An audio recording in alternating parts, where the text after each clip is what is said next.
Well, we partnered with the FT to bring you Lex on Bloomberg. You get a sneak peek at the Financial Times' flagship column a day early.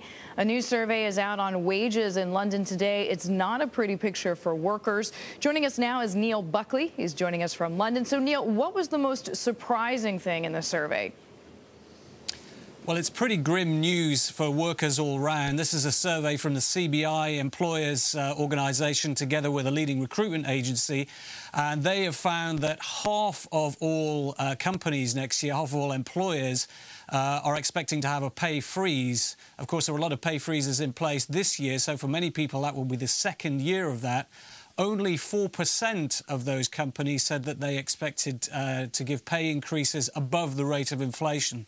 Now, we already know that public sector workers are facing tough pay conditions because of the state of public finances. So in both the private and the public sector, we're going to see probably wage increases below the rate of inflation next year.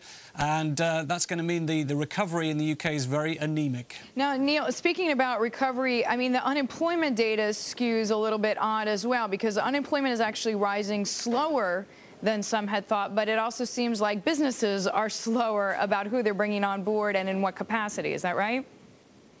That's right. The interesting thing about this recession in the UK is that unemployment has been rising much slower than people expected. There had been forecasts that it could be up towards 3 million by now or by the end of the year, which was the kind of level it reached in the 1980s, for example.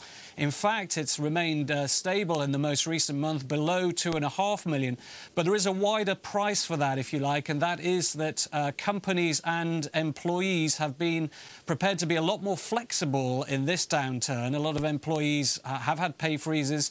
They're going on flexible working. They've accepted long shutdowns in production.